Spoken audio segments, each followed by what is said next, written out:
আরে উন্নয়নের সরকার, শেখ হাসিনা সরকার, আর পদ্মা সেতু সরকার। আমরা তো সুখে আছি, ব্যস্ত আছি বলতে হবে।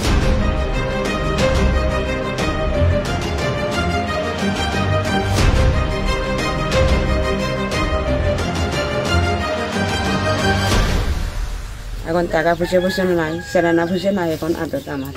সোনালী চাকমার ওনার ছেলেকে বিক্রি করার জন্য গেছে। ওনার চলাফেরা করার টাকা নেই, ওষুধপত্র কেনার টাকা নেই, এই জন্য ওনার ছেলেকে বিক্রি করে এটা থেকে মুক্তি পেতে চেয়েছিলেন।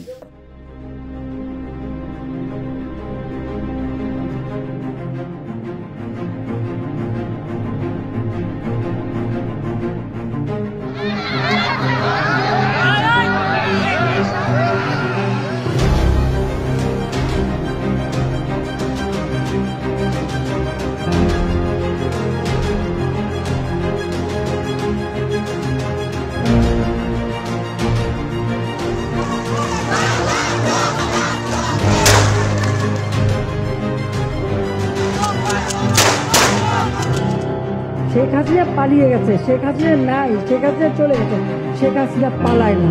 কে পালাবে? পালানোর মতো কি পরিবেশ হয়েছে যে আমাদেরকে কথা কথা বলছে পালানোর সময়ও পাবে না? আমাকে চোর না আমরা টাকা?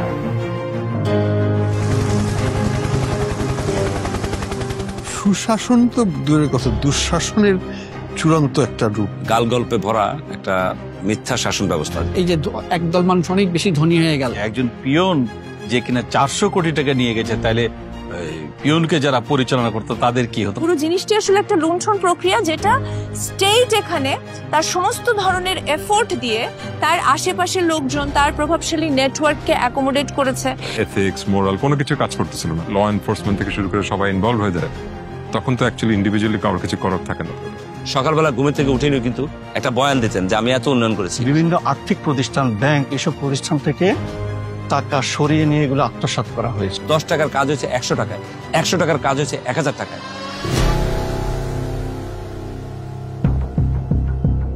জুলাই বিপ্লবের মাধ্যমে বাংলাদেশ শেখ হাসিনার একনায়কতন্ত্র থেকে মুক্তি পাওয়ার 4 মাস পর 400 পৃষ্ঠার একটি শ্বেতপত্র প্রকাশ করা হয়।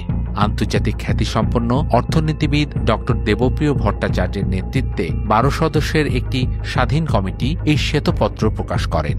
সেখানে দেখা যায় শেখ হাসিনার 15 বছরের শাসন আমলে প্রতি বছর গড়ে 16 বিলিয়ন মার্কিন ডলার বাংলাদেশ থেকে বিদেশে পাচার করা হয়েছে। এই দশককে অলিগার্কের উত্থানের দশক হিসেবে বাংলাদেশের ইতিহাসে কোনদিনভাবে চিহ্নিত করা হবে। শেখ হাসিনার 15 বছরের শাসনামলে যে উন্নয়নের গল্প ফেরি করা হয়েছে দেশে ও বিদেশে, সেই গল্পের বইয়ের প্রচ্ছদে উন্নয়নের কথা থাকলেও ভেতরের পাতা জুড়ে রয়েছে হাজার হাজার কোটি টাকার লুটপাটের গল্প। আমি মুক্তাদির রশিদ রোমিও, একজন অনুসন্ধানী সাংবাদিক। সেই গল্পগুলোই তুলে ধরার চেষ্টা করব এই প্রামাণ্যচিত্রে।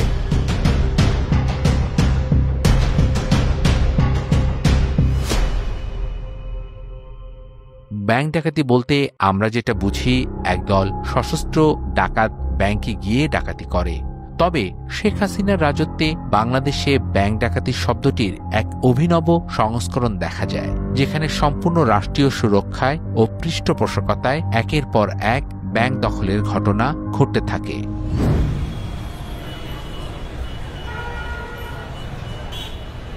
2015 সালের পর থেকে 24 সাল পর্যন্ত এই 9 বছর ব্যাপকভাবে লুটতরাজ হয়েছে, এবং হয়তো প্রথম কয়েক বছর এটার পরিকল্পনা হয়েছে ইত্যাদি, কিন্তু পরবর্তীতে এটা একটা সংঘবদ্ধভাবে এই জিনিসটা পরিচালিত হয়েছে।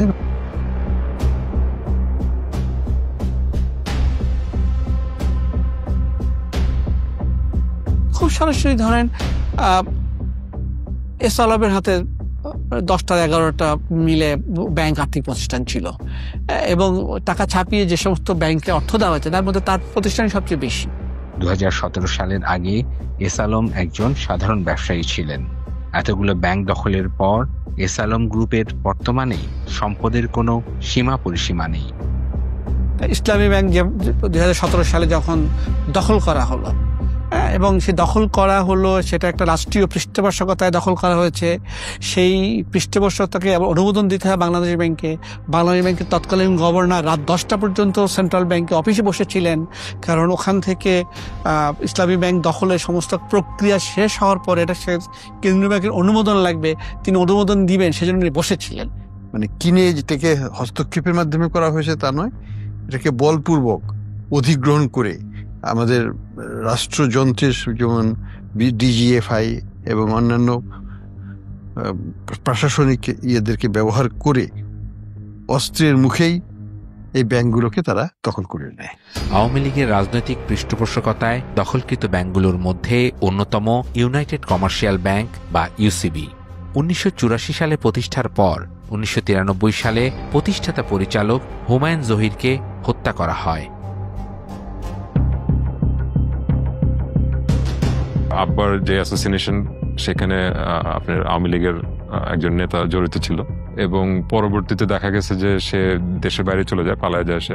এবং সে যখন আসে, সে এসে আরেকবার সে চেষ্টা করে, তখন আমি ব্যাংকের ডিরেক্টর, আব্বা মারা যাওয়ার পর আমি বোর্ডের ডিরেক্টর হই।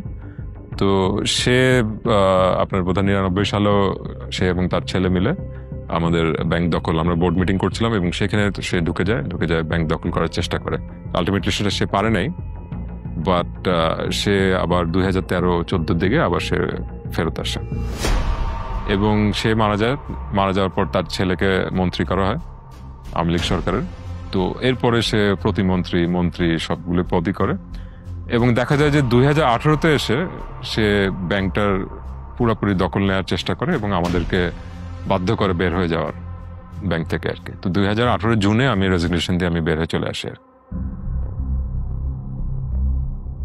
তার দলীয় লোকজন এবং তার ঘনিষ্ঠ জনরাই এগুলোর সাথে জড়িত ছিল। ব্যাংকের মালিকানা, তারপরে ব্যাংকের পরিচালনা পর্ষদের চেয়ারম্যান সহ মেম্বার ঘনিষ্ঠ লোকজনই ছিলেন।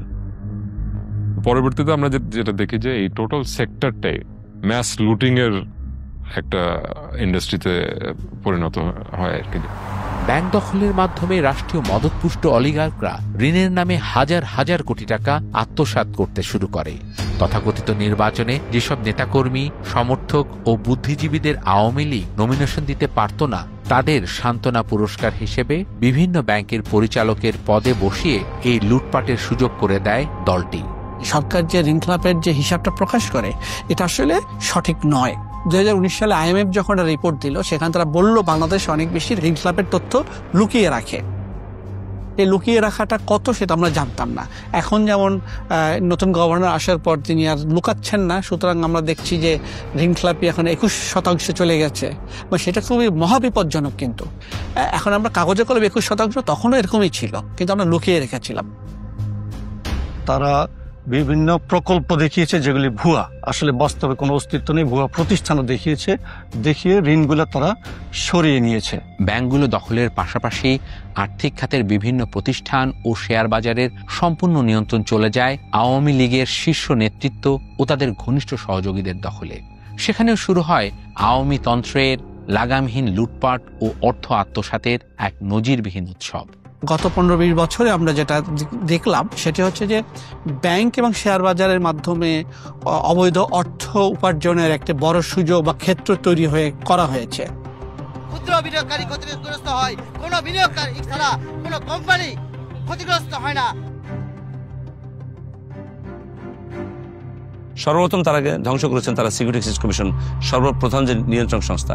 সেখানে খায়রুল হোসেনের মধ্যে একজন শিক্ষককে বসেছেন, তারপরে শিবলি রুবায়তের মধ্যে একটা দুর্দর্শ কালোবাজারি বা একজন সন্ত্রাসী কিসিমের লোককে তিনি বসেছেন, যাতে করে শেয়ার বাজারে তার দুর্নীতির রাজত্ব কায়েম করতে পারেন।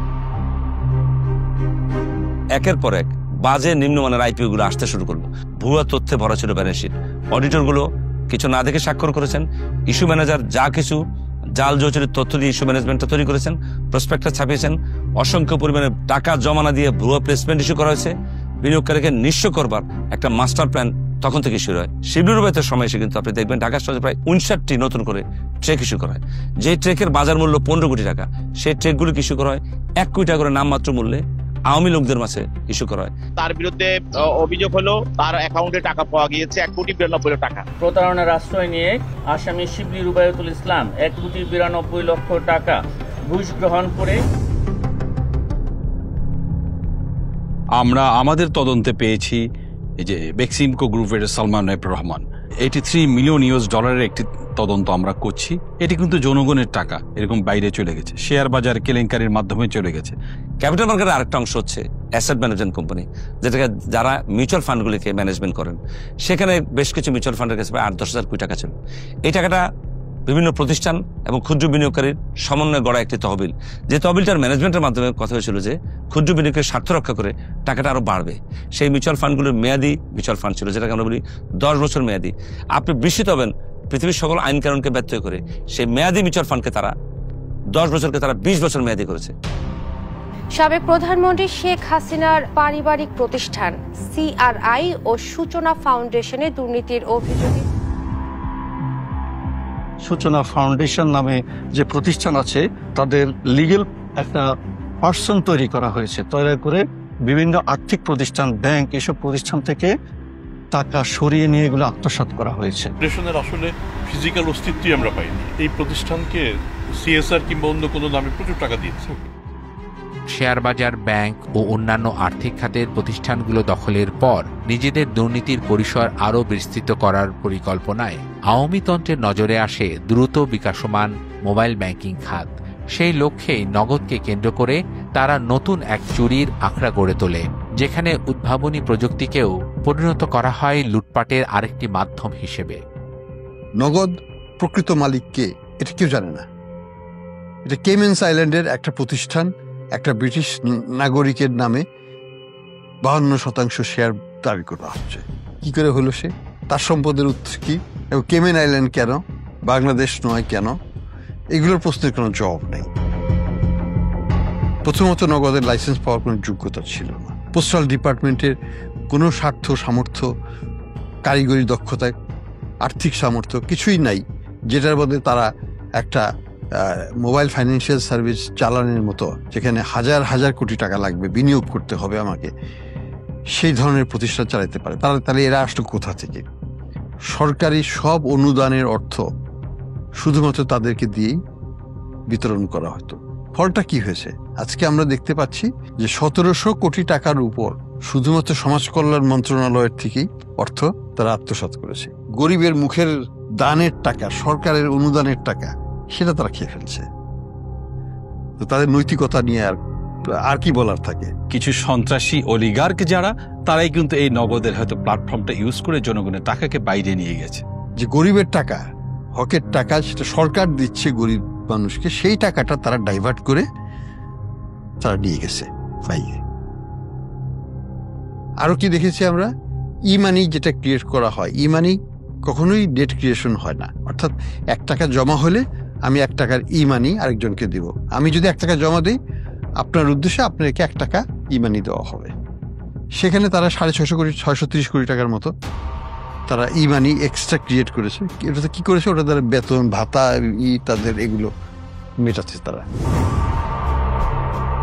আওয়ামী লীগ আমলে মেগা প্রকল্প মানেই ছিল মেগা দুর্নীতির নীল নকশা। যত বড় প্রকল্প তত বেশি লুটপাট। এসব প্রকল্পের বেশিরভাগ ক্ষেত্রেই সাধ্যতা, স্বচ্ছতা ও সম্ভাব্যতা কোনোটাই ঠিকমতো যাচাই করা হতো না। আর এই ক্ষেত্রে বিদ্যুৎ খাত ছিল তাদের সবচাইতে পছন্দের।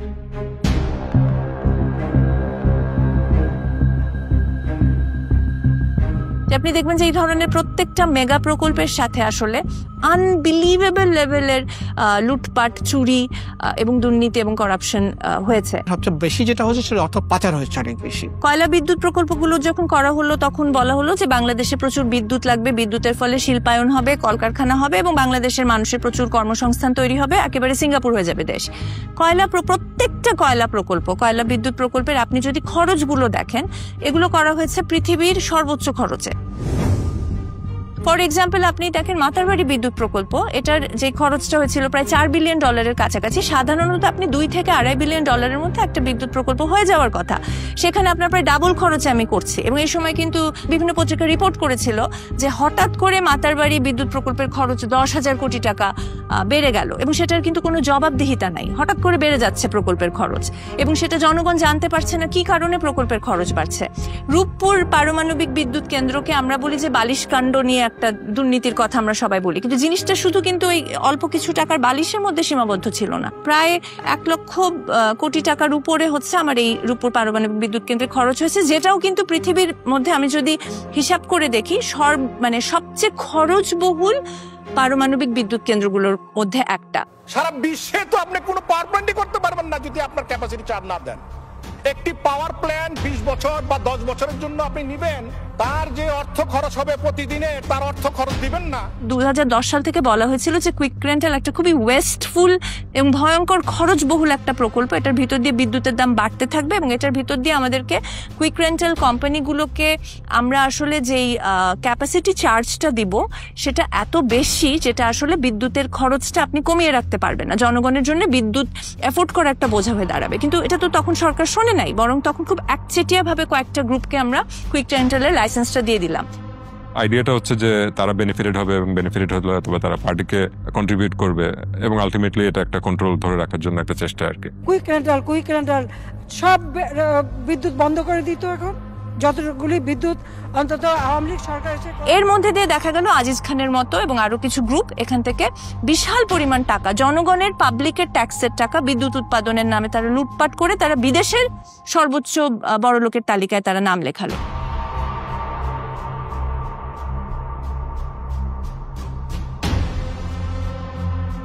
ফোর্বসের করা বিশ্বের শতকোটিপতি বা বিলিয়নিয়ারদের সর্বশেষ তালিকায় তার অবস্থান 2540তম। পুরো একটা মন্ত্রণালয় আসলে দেশি বিদেশি কোম্পানি, দেশি বিদেশি লবিং, দেশি বিদেশি ঠিকাদার প্রতিষ্ঠান, তারা মূলত হচ্ছে কে কোন প্রজেক্ট পাবে, কে কোথায় কাজ করবে, এগুলো আসলে মন্ত্রণালয়ের ভিতরে এক ধরনের ভাগ বাটোয়ারার ভিতর দিয়ে এই লুণ্ঠনগুলো হয়েছে। তারপর ধরেন আমরা পায়রা বন্দর তৈরি করলাম, তখন ওই সময় হারমান কুডরাস নামের একজন জার্মান জিওলজিস্ট উনি কিন্তু ওয়ার্নিং দিয়েছিলেন যে পায়রা বন্দরের নাব্যতা এতটাই কম যে এখানে আসলে এই লেভেলের এত টাকা খরচ করে এরকম একটা প্রকল্প করলে এটা পরবর্তীতে আসলে এটা ড্রেজিং করতে যে পরিমাণ খরচ হবে সেটা আসলে সরকার কুলাতে পারবে না। এটা ভয়াবহ একটা খরচবহুল প্রকল্প এবং এই লোকেশনটাই পায়রা বন্দরের জন্য ঠিক না। একটা ভুল লোকেশনে বাংলাদেশের জনগণের পাবলিকের ট্যাক্সের টাকার 1,36,000 কোটি টাকা খরচ করে পৃথিবীর সর্বোচ্চ খরচবহুল প্রকল্পটা পায়রা বন্দরে করা হলো। প্রথম আলো রিপোর্ট করেছিল, আমার রিপোর্টটা এখনো মনে আছে, পৃথিবীর সর্বোচ্চ খরচবহুল প্রকল্প। এখন আপনি দেখেন পায়রা বন্দর কিন্তু চালানো যাচ্ছে না, কারণ হচ্ছে তার নাব্যতা সংকটটা এমন যে ড্রেজিং করে কুলানো যাচ্ছে না। দ্য পয়েন্ট ইজ যে এই ওয়ার্নিং গুলো কিন্তু আমাদেরকে দেয়া হয়েছিল। শেখ হাসিনার আমলে প্রায় প্রতিটি ছোট বড় প্রকল্পই নেওয়া হতো মূলত জনগণের টাকা লুটপাটের উদ্দেশ্যে। বিশেষ করে সেতু ও মহাসড়ক প্রকল্পের ব্যয় হতো অস্বাভাবিকভাবে বেশি, যা ছিল দুর্নীতির জন্য উন্মুক্ত ক্ষেত্র। ফ্লাইওভার যেগুলো আমরা করছি সেগুলো আমরা করছি সাউথ এশিয়ার মতো সর্বোচ্চ খরচে, এবং আওয়ামী লীগ আমলেও কিন্তু কিছু পত্রিকা সাহস করে তখন রিপোর্ট করেছে যে আমরা দক্ষিণ এশিয়ার মধ্যে সর্বোচ্চ খরচে আমাদের ফ্লাইওভার গুলো হচ্ছে। ওয়ার্ল্ড ব্যাংক 2017 সালে কিন্তু রিপোর্ট করেছে, খুব স্পষ্টভাবে তারা বলেছে যে বাংলাদেশে যে রাস্তাগুলো নির্মাণ হয় সেটা নির্মাণ হয় ভারতের চেয়ে, চায়নার চেয়ে এবং ইউরোপের চেয়ে দ্বিগুণ অথবা তিনগুণ খরচে। ওয়েলথেক্স 2018 সালে একটা রিপোর্ট করেছিল যে পৃথিবীর শীর্ষ বড়লোক বৃদ্ধির দেশে বাংলাদেশ হচ্ছে প্রথম স্থান অধিকার করেছে, তার কিছুদিন পরে গিয়ে তৃতীয় স্থান অধিকার করলো। তার মানে হচ্ছে যে এই যে টাকাগুলো, এই টাকাগুলো কোত্থেকে এসেছে এটা খুব ক্লিয়ার। এগুলো সবকিছুই হচ্ছে কোনো না কোনো প্রকল্পের সাথে জড়িত, কন্ট্রাক্টের সাথে জড়িত, কোম্পানির সাথে জড়িত, লোকাল এজেন্টের সাথে জড়িত, এবং এই জিনিসগুলো 15 বছর ধরে ক্রমাগত হয়েছে। স্বাধীনতোত্তর সময় থেকেই টাকা পাচার বাংলাদেশের অর্থনীতির অন্যতম বড় অভিশাপ। কিন্তু গত সরকারের 15 বছরে এই পাচার নজিরবিহীন মাত্রায় পৌঁছে যায়। এত পরিমাণ অর্থ বিদেশে পাচার হতে থাকে যে দেশের আর্থিক ব্যবস্থায় প্রচন্ড চাপ সৃষ্টি হয়। কেন্দ্রীয় ব্যাংকের বৈদেশিক মুদ্রার রিজার্ভ দ্রুত কমতে থাকে, ব্যাংকিং খাতে দেখা দেয় তীব্র তারল্য সংকট।